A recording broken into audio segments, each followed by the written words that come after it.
Welcome, friends. This is A Course in Miracles, Palm Beach Study Group.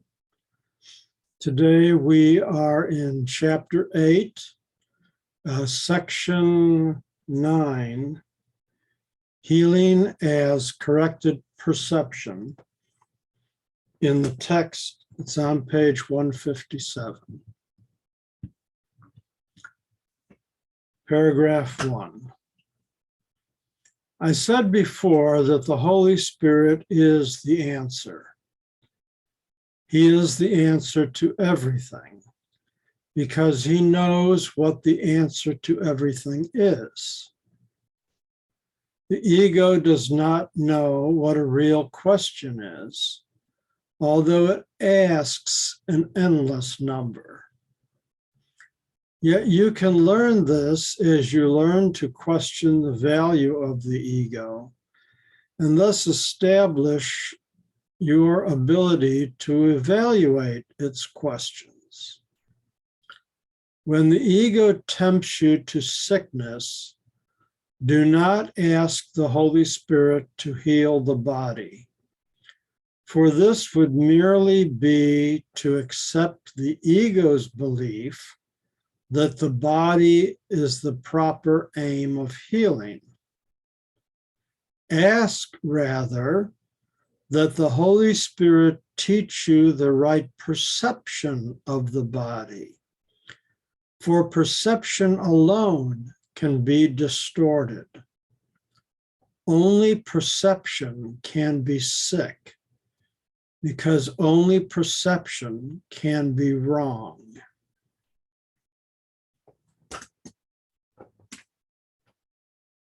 Are there any questions, comments? I'd just like to say, wow, I love that statement. I love that paragraph. Thank you, Helen. Anyone else? Okay, well, I'll just go over it again a little bit. We notice that in that first sentence, it says the Holy Spirit is the answer, that it's a capital A. There's really only one answer, the answer, which is God, which is Spirit. And although the ego wants to question everything, it doesn't even know what questions to ask. And most people, when their body is sick, they pray to heal the body. And what it's saying here is, no, the prayer should be heal my perception of the body. In other words, we think of the body as real. And if we do that, then we're playing the ego game. But when we realize that the body is not real, that the only reality is spirit, then that's the true perception to have. And so it's kind of like that, if we find ourselves in sickness, the way to think is, the body may be telling me that it's sick, but I know better because I'm a spiritual being and my spiritual being can never be sick.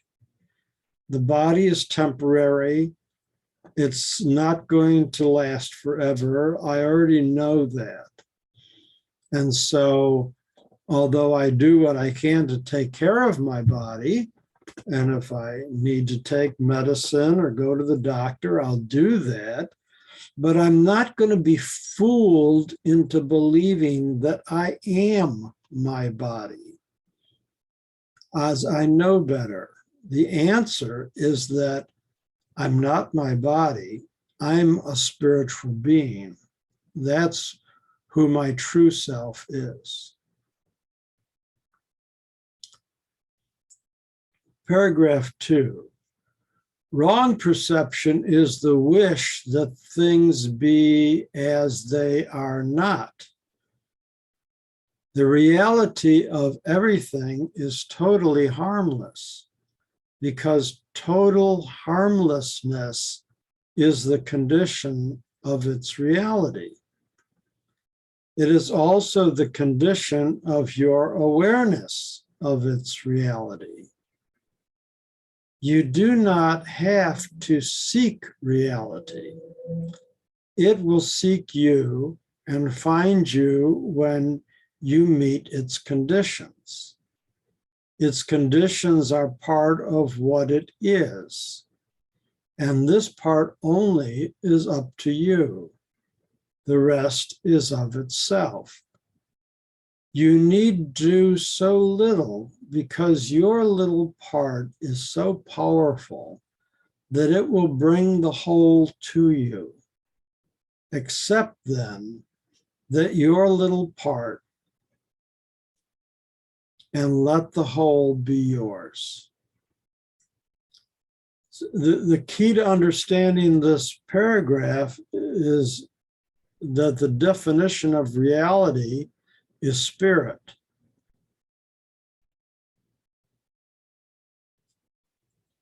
Wrong perception is the ego.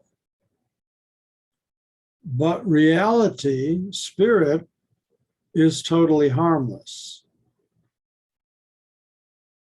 So that's what we need to be aware of. We need to realize that the true reality is spirit, and that the ego is a false perception. And all we need to do is accept that we are spiritual beings, accept our spiritual reality, and our little part is very powerful. That's all we need to decide. We need to use our willpower to decide. Once we decide for spirit, everything else will come into play. The whole will be ours. Any questions, comments?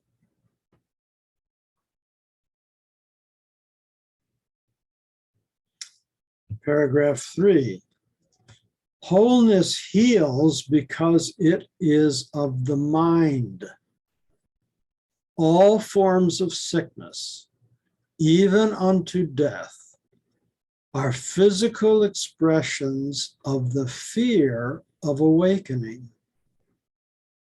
They are attempts to reinforce sleeping out of fear of waking. This is a pathetic way of trying not to see by rendering the facilities or the faculties for seeing ineffectual. Rest in peace, quote, is a blessing for the living, not the dead, because rest comes from waking, not from sleeping. Sleep is withdrawing. Waking is joining. Dreams are illusions of joining because they reflect the ego's distorted notions about what joining is. Yet the Holy Spirit, too, has use for sleep and can use dreams on behalf of waking if you will let him. So I've used the analogy before about how we are all just sleeping children, and God's sitting there by our bedside, and he knows that we're having this nightmare that's called the ego world, the physical world, but he's just waiting for us to wake up. And it's up to us when we're going to wake up. He's not going to shake us and make us wake up. Yes, David. So, how do people wake up? It starts right in the mind. It says wholeness heals because it is of the mind. It's how you think. You wake up by thinking, by deciding, by using your free will to decide that you are going to look in the mirror and say, I see spirit reflected back to me. I am spirit. This body is just an illusion. You wake up by realizing you're a spiritual being. So would a person go into the next life and still be awakened? Or do you start all over again? No, you start all over again if you don't get it. I Well, get it. once you get I it, get it. you don't have to start all over again. Once you're woke, you can stay woke. If you die and you're still sleeping, then you're just gonna have to come back and do it again. Helen, did you want to speak? Well, yes, because what I'm wondering, part of it is a fear, is it not? It says all forms of sickness, even in death, are physical expressions of the fear of awakening. Yes. That's because ego, here's what ego says. Ego says, you've been a bad little boy or girl because you think that you separated yourself from God, and God's very angry at you, and he's going to put you in hell because of what you did. You sinned against God. And so you just better stick with me, stick with ego. I'll protect you. That's ego's game. But spirit is saying, no, no, no, no, no, no, no. God's not angry at you. God is not punishing you. God's not going to throw you in hell. Once you awaken and realize you're a spiritual being, you'll understand that God is love and peace and joy, and there's nothing to fear. Fear is the ego's game, and it tries to keep you afraid of awakening with threats of punishment. Yes, and when there's fear involved, for me, I think one would have to identify that fear, acknowledge it, and release it, and say, I choose no longer to be fearful. Right. Something along that line. Yes, use your free will to choose no longer to be fearful. And Jesus said, fear not. He said it quite simply. He told his apostles, fear not. Don't give in to fear. Fear not.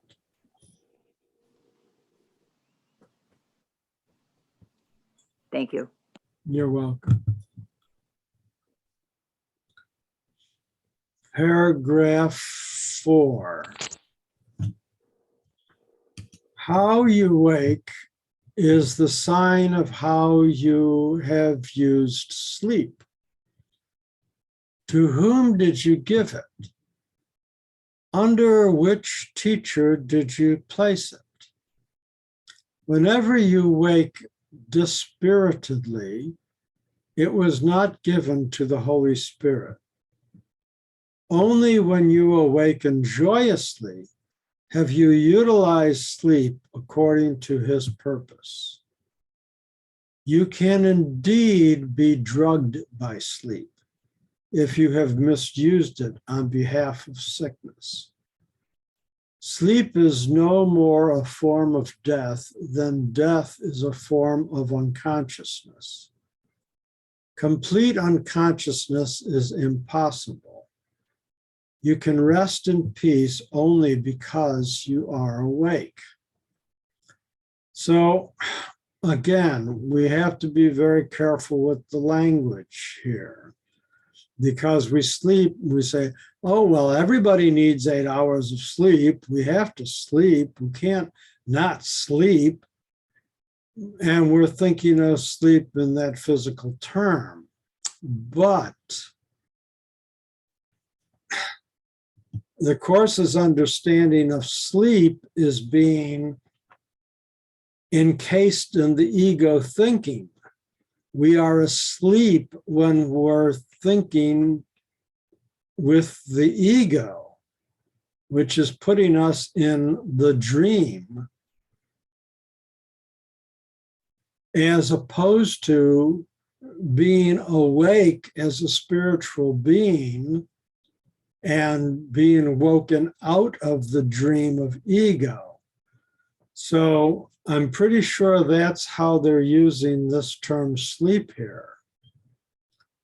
So how you wake from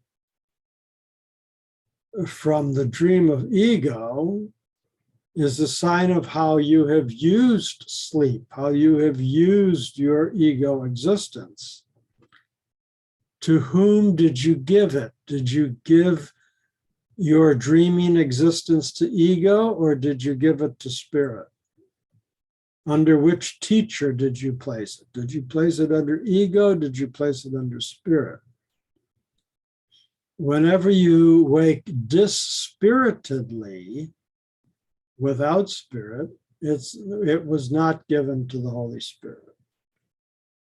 Only when you awaken joyously, because that's what happens when you realize you're a spiritual being and you wake up to being a spiritual being, you're exceedingly joyful. So don't be drugged by sleep. Don't be drugged by the ego.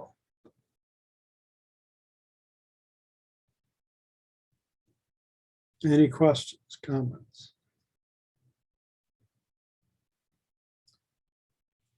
Paragraph 5. Healing is release from the fear of waking and the substitution of the decision to wake.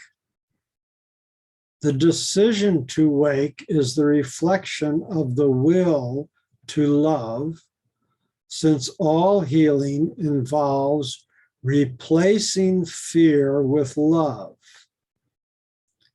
The Holy Spirit cannot distinguish among degrees of error.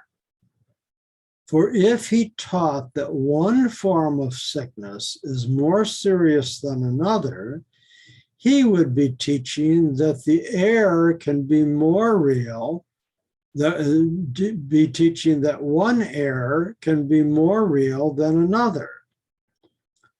His function is only to distinguish only between the false and the true, replacing the false with the truth. In the very beginning, it teaches there are no degrees in miracles. The Spirit, it's one way or the other. The Spirit doesn't see degrees of error. It's all or nothing here. It's your choice. You have the free will to choose. You either choose ego or you choose spirit. That's it. The ego, which always wants to weaken the mind, tries to separate it from the body in an attempt to destroy it. Yet the ego actually believes that it is protecting it. This is because the ego believes that mind is dangerous and that to make mindless is to heal. But to make mindless is impossible, since it would mean to make nothing out of what God created. The ego despises weakness, even though it makes every effort to induce it. The ego only wants what it hates. To the ego, this is perfectly sensible. Believing in the power of attack, the ego wants attack. So you see, ego is very contradictory. And again, and the book has said many times, the ego's insane. This is insane thinking. Ego thinking is insane thinking. Any questions, comments? David? Oh, okay. Paragraph 7. Well, I got a question. Be well. Hello, you hear- Paragraph 7. What? Do you hear me? Yes. I had a question. Oh, I'm sorry. Okay. Your question, please. I misunderstood. I had a conversation with somebody about why they cannot be spiritual. They want to be spiritual. They see a group of people like us are spiritual, and they want to be spiritual. And this is a very intelligent young woman. And I couldn't. And so I started explaining a little bit about ego and spirituality. And she's usually has a comment about everything, but she just stared at me like she was lost, probably lost in her ego. And I didn't know what else to say to her. Probably I should have said, come and see the ACIM course, because it's nothing you can really explain. You just have to, for me, you just have to arrive there at some point. I know what I told her. I says, you have to keep working at it. It takes practice, like I found for myself, over and over, going over all the things in the course, repetition, and that if you really want it, it'll come to you, and not to chase after it. It's something that's in us that we that will come to us. Just keep paying attention and practicing. Okay, well, that's good. You might have just said, I believe you are a spiritual being, that you are not your body, that you are a spiritual being inhabiting that body, and that's, and if you believe that, then that's that would be your experience. She does hold a lot of fear and anxiety in her body.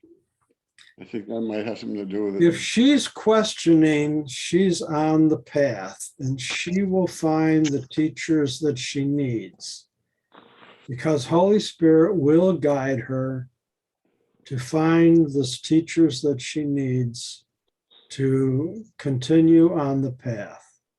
The important thing is that she's asking questions and that she's thinking about it. That's the first step. People who don't even think about it, they haven't even started the journey yet. Good point. I agree with you, John. If I might butt in here for a second, I agree wholeheartedly. You'd be surprised, even though in a conversation you think you may not be having any sort of effect. I'm talking from personal experiences. Weeks later, I find out what the information I was talking about with this particular person came back to me as if she had actually listened to me and was trying what I had to say. Good. So keep up the good work. Yes, you can only do what you can do. And I know personally, I try not to impose my beliefs on other people. I just wait for people to ask the questions. But once they ask the question, they may not be prepared for my That's right. answers, but they're going to get my answers once they That's ask right. the question. Good. Yeah. We're on paragraph 7. The Bible enjoins you to be perfect, to heal all errors, to take no thought of the body as separate, and to accomplish all things in my name. This is not my name alone, for ours is a shared identification. The name of God's Son is one, and you are enjoined to do the works of love because we share this oneness. Our minds are whole because they are one. If you are sick, you are withdrawing from me, yet you cannot withdraw from me alone. You can only withdraw from yourself and me. So again, this concept, which for some people is very difficult to comprehend, the oneness. We are one with our Father and one with one another. There's only one of us. And for some people, they have a very difficult time with this idea. But the more you embrace it, the more you will be embraced by it. There's only one mind. There's only one of us. There's only one child of God.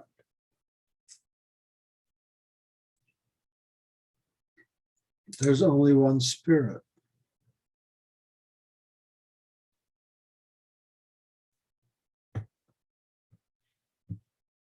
Paragraph 8. You have surely begun to realize that this is a very practical course, and one that means exactly what it says. I would not ask you to do things you cannot do, and it is impossible that I could do things you cannot do. Given this, and given this quite literally, nothing can prevent you from doing exactly what I ask, and everything argues for your doing it. I give you no limits because God lays none upon you. When you limit yourself, we are not of one mind, and that is sickness. Yet sickness is not of the body, but of the mind. All forms of sickness are signs that the mind is split and does not accept a unified purpose.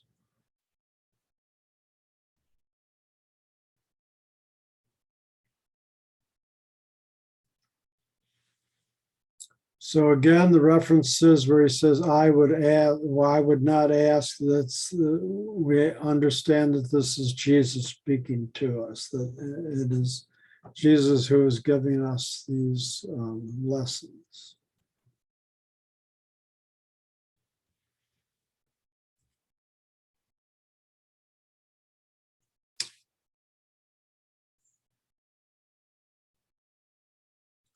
So whatever sickness we may encounter is of our own making. From our split mind, half in ego, half in spirit, or all in ego, none in spirit, that surely is going to make us sick. But healing is putting your mind completely into spirit. And even though the body may get sick and die, if that, which it will at one point, because the body is temporal and it's just an illusion anyway, it's just part of the dream, but your eternal spirit can never die. Your eternal spirit always was, is, and always will be. And when you realize that that's who you are, and that that's who everyone is, and that there's only one of you, you just don't need that ego body anymore. So what good is it now?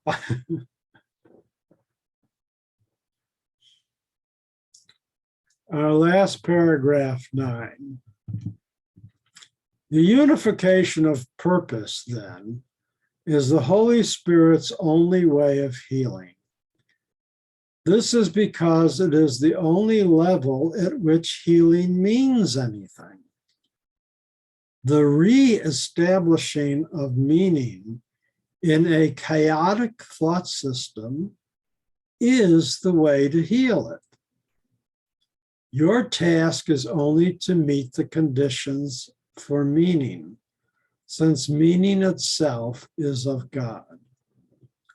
Yet your return to meaning is essential to His, because your meaning is part of His. Your healing, then, is part of His health, since it is part of His wholeness. He cannot lose this, but you can not know it. Yet it is still His will for you, and His will must stand forever and in all things.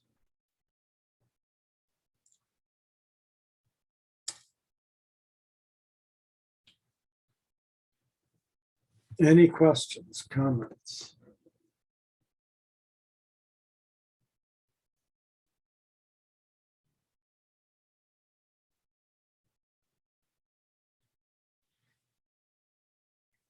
We have reached the end of our section for today. So now is the time to bring up any comments or questions relating to anything that we read today or anything relating to A Course in Miracles.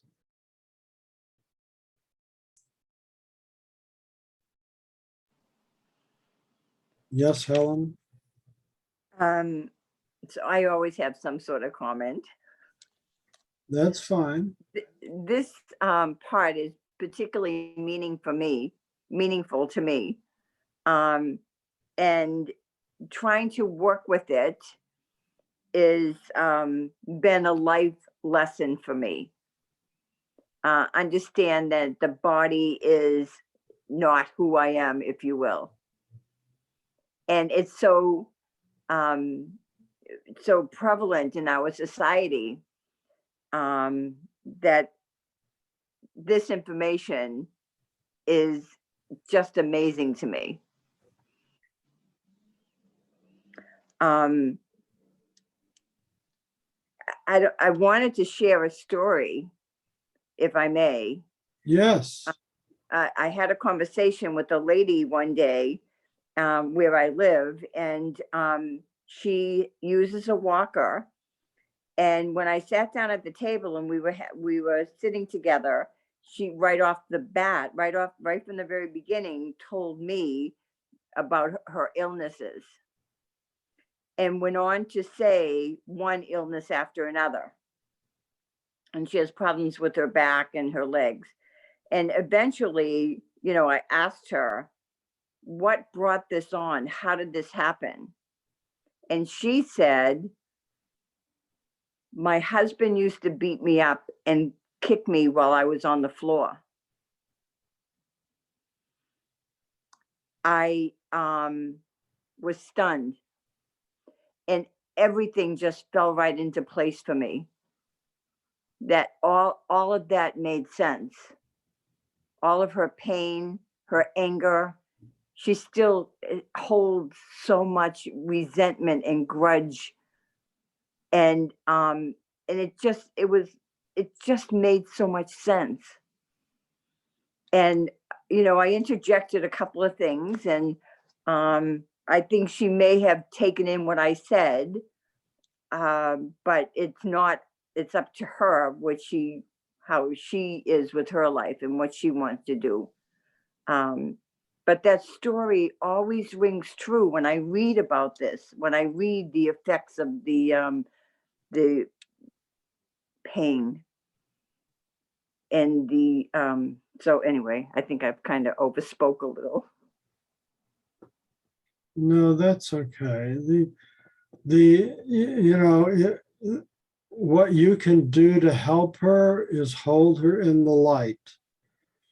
You don't have to say anything to her, and you just visualize her in your mind's eye, and visualize her surrounded by pure white light, and just proclaim for her, you are not your body, you are immortal spirit, whole and innocent, and all is forgiven and released.